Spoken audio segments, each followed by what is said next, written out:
பள்ளி மாணவர்கள், பள்ளி சிறார்கள், ஆண் பிள்ளைகள தாண்டி இன்னைக்கு பெண் குழந்தைகளுமே வந்து கஞ்சா எடுத்து புழங்கக்கூடிய ஒரு ஒரு ஒரு மிக மோசமான ஒரு சூழல்ல தான் வந்து இன்னைக்கு நம்ம பயணிச்சுட்டு இருக்கோம். ஸோ, நம்ம எல்லாம் ஸ்கூலுக்கு குழந்தைங்கள அனுப்பும்போது, காலையில போற குழந்தை சாயந்தரம் ஸ்கூலுக்கு வீட்டுக்கு பத்திரமா வருமான்றத தாண்டி இன்னைக்கு எந்த பழக்கத்துக்கும் அடிமையாகிடாம வந்துரணும் நம்ம குழந்தைங்க அப்படின்றது தான் இன்னைக்கு ஒரு பெற்றோர்களுடைய எதிர்பார்ப்பா இருக்கு.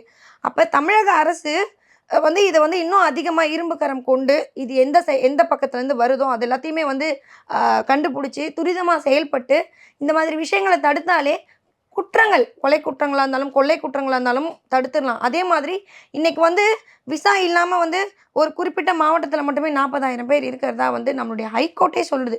அப்படி இருக்கும்போது, தமிழகத்தில முறைப்படி எத்தன நபர்கள் இங்க இருக்காங்க? அதாவது தொ அ வெளிமாநில தொழிலாளர்கள்ன்ற போர்வையில இங்க வந்து சமூக விரோதிகள் வந்து இங்க ஒளிஞ்சிட்டு இருக்காங்களா? அந்த மாதிரி யாராவது இருக்கும் பட்சத்தில, அவங்களலாம் இங்கேருந்து எப்படி அப்புறப்படுத்துறது?